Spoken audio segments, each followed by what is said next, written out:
कोमल सिंह बनिया कीर समाज मध्य प्रदेश के पुनः निर्विरोध अध्यक्ष बने। भोपाल में महक गार्डन बाईपास रोड पर आयोजित कीर समाज की विशाल आम सभा में कीर कोमल सिंह बनिया को पुनः निर्विरोध प्रदेश अध्यक्ष चुना गया है। युवा प्रदेश महामंत्री सुरेंद्र कीर ने बताया कि आम सभा को सभा संबोधित मुख्य रूप से मां पूरी बाई कल्याण बोर्ड अध्यक्ष, कैबिनेट मंत्री दर्जा गया प्रसाद कीर, राम प्रसाद चौहान पूर्व प्रदेश अध्यक्ष, भागीरथ दयाम पूर्व प्रदेश अध्यक्ष, जेपी कीर पूर्व संरक्षक, एमपी पटेल प्रदेश संरक्षक, मानसिंह पटेल प्रदेश महामंत्री, तेजू बाबा उज्जैन धर्मशाला अध्यक्ष, धनराज आंकड़े प्रदेश उप अध्यक्ष, आशीष चौहान युवा प्रदेश अध्यक्ष, देवकरण कीर गाड़ेवारा, कृष्णाय नायर नर्मदापुरम अध्यक्ष, भद्रभान धर्मशाला अध्यक्ष, कन्हैयालाल कीर शिवपुर जिला अध्यक्ष, हरदा जिला अध्यक्ष, संतोष नायर, रमेश पटेल सिंह जिला रायसेन अध्यक्ष, सूरज कीर प्रदेश अध्यक्ष, हरिनारायण कीर, परमराम कीर, मकोड़िया राम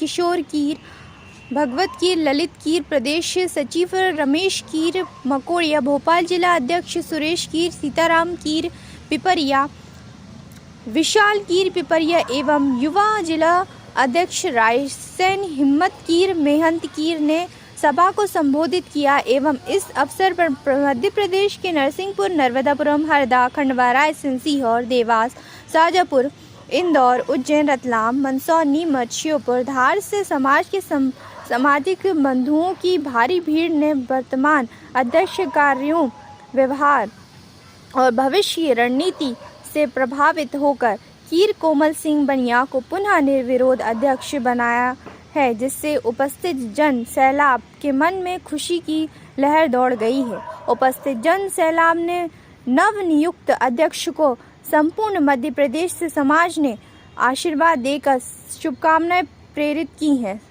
सकल कीर समाज में हर्ष और उल्लास का माहौल व्याप्त है। मैं गया प्रसाद कीर, कीर कल्याण बोर्ड चेयरमैन। पूर्व में शिवराज जी की जब सरकार थी उसी समय महापंचायत का आयोजन किया सीएम हाउस में और कीर समाज को कीर कल्याण बोर्ड के घोषणा की।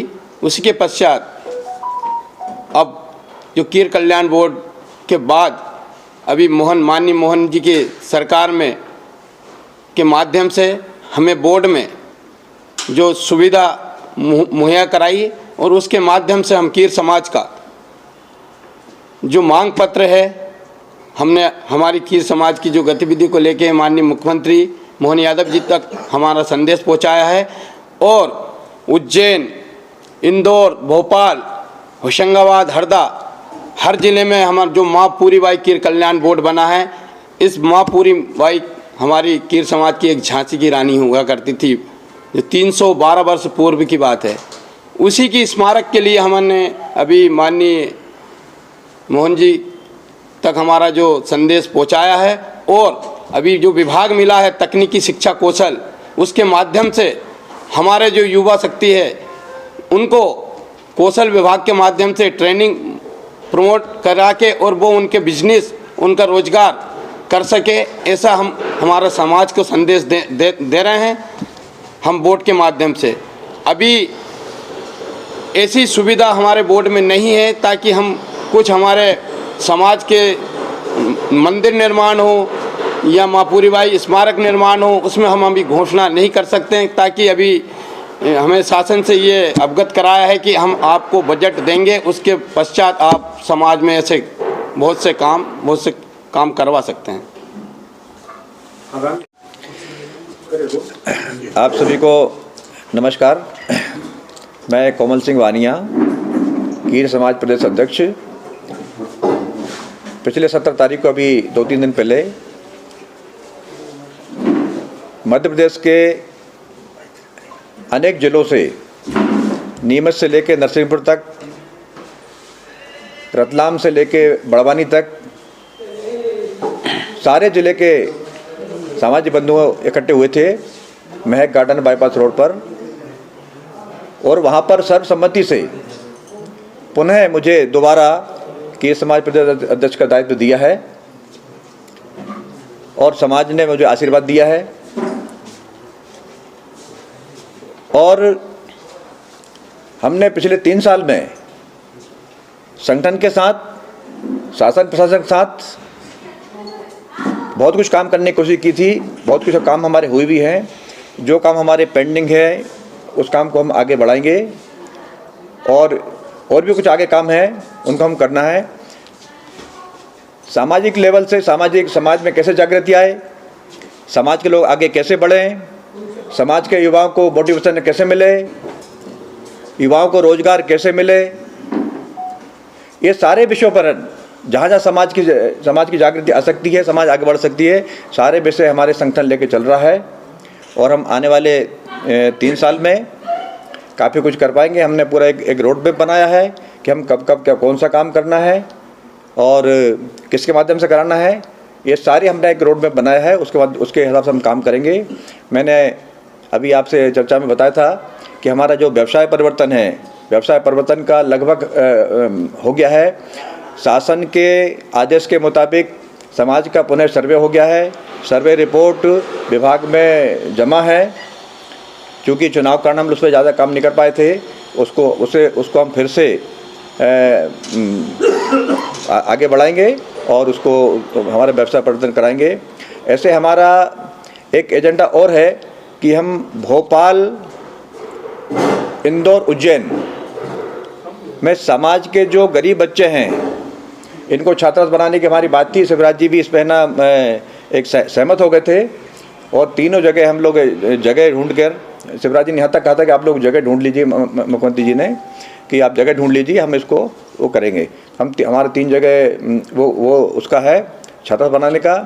इसके साथ साथ मैं आपसे कहना चाहूँगा कि जिस तरह से अन्य समाज करती है प्रतिभा सम्मान समारोह, हम हर साल प्रतिभा सम्मान समारोह करते हैं और हमारे समाज के जो जागृति आई है उसके हिसाब से 95-98% तक हमारे बच्चे लोग उसमें ला रहे हैं।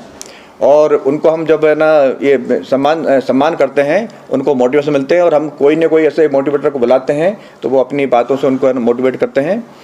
और इसके साथ साथ नशा मुक्ति अभियान हमारा समाज काफ़ी दिनों चला रही है और नशा मुक्ति अभियान से एक बहुत बड़ा अंतर आया है। समाज के ऐसे लोग जो रात दिन नशे की लत में परेशान थे, जिन्होंने अपने घर परिवार को ख़त्म कर दिया, जिन्होंने ज़मीन जायदाद बेच दी, अपना ज़िंदगी बर्बाद कर दी, ऐसे लोग हमारे नशा मुक्ति अभियान से प्रेरित होकर हमारी बात सुनकर उन्होंने नशापान छोड़ा है और हमारे साथ आज संगठन में काम कर रहे हैं।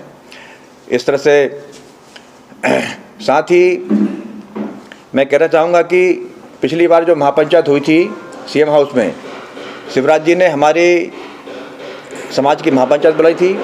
महापंचायत में बहुत सारे विषय पर सहमति हुई थी और उसके बाद चुनाव आ गए थे, मगर वो जितने भी विषय हैं सारे विषय पे हम फिर से वर्तमान मुख्यमंत्री माननीय डॉक्टर मोहन यादव जी से समन्वय कर समाज के यथाशक्ति जितने भी काम हो गए हम कराने की कोशिश करेंगे। और इसके साथ साथ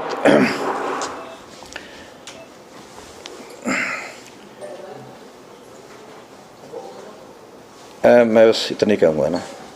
एक 11 दिसंबर को है, 11 दिसंबर को 23 अभी नेक्स्ट 23 तारीख को भी एक हमारे कीर समाज में काल भैरव जयंती हम धूमधाम से मनाते हैं। उसको लेके भी हमारे नरसिंहपुर ज़िले में काल भैरव जयंती का आयोजन रखा है और घाट पिपरिया रायसेन ज़िले में भी कार्यक्रम को रखा है।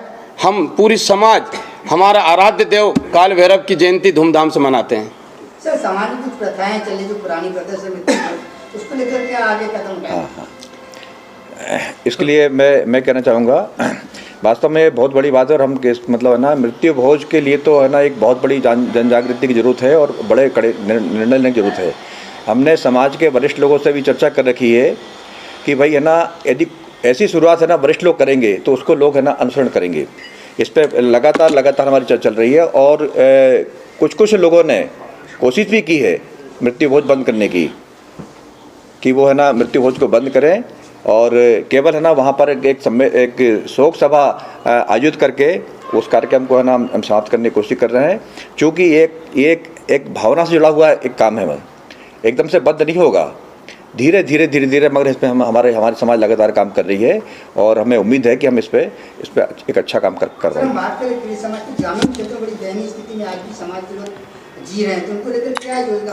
हाँ, नहीं बिल्कुल, ग्रामीण क्षेत्र में तो स्थिति खराब है, हम इसको स्वीकार करते हैं, मगर विगत 6-7 साल में जो एक परिवर्तन दिख रहा है लोगों में, हर एक लोगों में परिवर्तन दिख रहा है और सारे लोग जो है ना कहीं न कहीं ना एक मतलब है ना उसमें जीते थे, एक अभाव में जीते थे, वो उसमें उनके जीवन में परिवर्तन आ रहा है।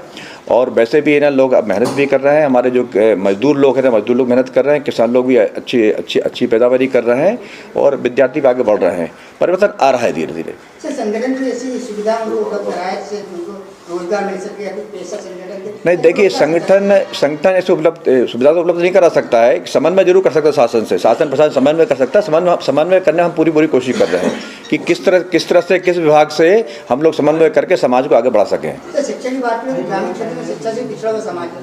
हाँ, नहीं, शिक्षा के क्षेत्र में पिछड़ा हो तो नहीं कहेंगे, है ना, हमारे समाज के काफ़ी लोग बढ़ रहे हैं, डॉक्टर भी बन रहे हैं, इंजीनियर बन रहे हैं, ऐसा है ना। जो लोग अभी तक नहीं पढ़ पाए हैं, ये जरूर है कि उनके लिए हम मोटिवेट कर रहे हैं और उसका फ़ायदा उनको मिल रहा है। Thank you. तो ये इसका जो प्रेस वार्ता का आज आपने जैसे समाज की बात की, इसका उद्देश्य एक्चुअल में क्या था कि समाज का बताना कि पूरे देश में कि हम प्रेस प्रकार कार्य कर रहे हैं पत्रकारिता के माध्यम से, ये क्या उद्देश्य था? नहीं, देखिए, एक पहला उद्देश्य तो ये है कि है ना जो अभी 17 तारीख जो एक समाज ने पुनः कीर समाज का अध्यक्ष बनाया है, तो ये बात मीडिया के माध्यम से भी जाए, हालांकि समाज को सब मालूम है, मगर मीडिया के माध्यम जाए, हमारा सबसे पहला उद्देश्य यही था। और निश्चित रूप से मैंने जैसे अभी बताया था कि कोई भी हमारी बात है, संगठन की बात है, समाज की बात है, यदि मीडिया के माध्यम से, प्रिंट मीडिया के माध्यम से, इलेक्ट्रॉनिक मीडिया के माध्यम से जाएगी तो उसका लोग है ना उसका मतलब है ना लोगों को पता चलता है, लोग उसको स्वीकार भी करते हैं, शासन प्रशासन तक बात भी आती है। सर, नशे को लेकर आपने कहा था कि नशे के लिए भी हम कार्य कर रहे हैं। हाँ, गली गली में नशे का कारोबार चल रहा है, उसको लेकर भी सर आप क्या करेंगे? देखिए, इसके लिए मैं कहना चाहूँगा कि जिस तरह से कभी हमें एक गाड़ी ड्राइव करते हैं और ट्रैफिक बहुत सारा होता है, बहुत ट्रैफिक होता है, मगर हम समझ के चलाते हैं कि है ना हम इसको टक्कर भी नहीं और हमको गंतव्य तक पहुँचने भी होता है। नशे की बात ऐसी कुछ है, नशे को सरकार ख़त्म नहीं कर सकती है, नशे को है ना आदमी ख़त्म कर सकता है, समाज ख़त्म कर सकता है, संगठन ख़त्म कर सकता है। और इसका सबसे बढ़िया तरीका है कि लोगों को है ना प्रेरित करें, लोगों को नशे से होने वाले नुकसान से अवगत कराएं, लोगों को ऐसे उदाहरण दें कि भैया वो आदमी नशा करता है, उसने अपनी ज़िंदगी बर्बाद करती है, ये आदमी नशा नहीं करता, इसका घर बहुत अच्छा बात है। एक चीज़ मैं और कहना चाहूँगा नशे के बारे में कि शराब बेचने वाला, नशा बेचने वाले के बड़ी बड़ी बिल्डिंग बन गई, उनके बच्चे लोग है ना दिल्ली, बम्बई, कलकत्ता में पढ़ते हैं, और जो नशा करता है उसके घर बिक गए हैं और उसके बच्चे लोग मजदूरी कर रहे हैं। इतना बड़ा अंतर है। बहुत बहुत धन्यवाद। समाज का संरक्षक NP पटेल। मैं आपको बाकी बातें तो हमारे अध्यक्ष महोदय ने और बोर्ड के अध्यक्ष महोदय ने सब आपको समझाई दी है। मैं जो है अपनी समाज की स्थिति के अनुसार जो है समाज को आरक्षण की श्रेणी में लाने के लिए सरकार से जो है विगत कई सालों से प्रयास कर रहे हैं हम लोग, और उस कड़ी में जो है डॉक्टर मोहन यादव जी से भी हम ये चाहते हैं कि जो कार्य लंबित पड़ा हुआ है, जहाँ जहाँ ये फाइलें पहुँची हैं, हम चाहते हैं कि हमारी समाज को ये सुविधा सबसे पहले प्रदान की जाए, क्योंकि जो है हमारी जाति वनांचल में से रहने वाली थी। 1901 से लगा के इस जाति की जनगणना जो है अनुसूचित जनजाति के अंतर्गत हुआ करती थी।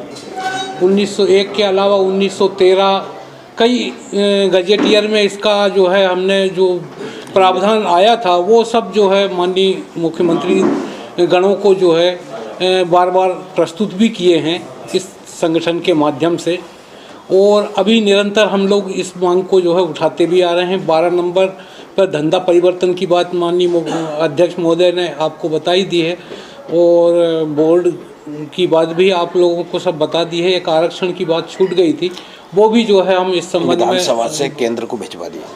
अब पिछली सरकारों में जो है विधानसभा के माध्यम से भी और राज्य शासन के माध्यम से भी केंद्र को जो है पत्र भेजा जा चुका है कि इनकी जाति को अनुसूचित जनजाति के अंतर्गत घोषित किया जावे। तो इस कार्य के लिए जो है संगठन के द्वारा काफ़ी प्रयास भी किए गए हैं और अभी भी चल रहे हैं प्रयास।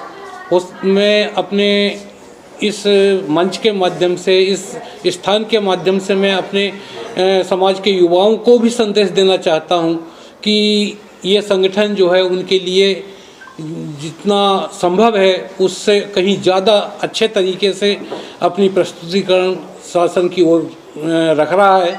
वो आश्वस्त रहें, शीघ्र जो है उनकी सबसे बड़ी मांग आरक्षण का जो है कार्य और आगे बढ़ाया जाएगा। धन्यवाद।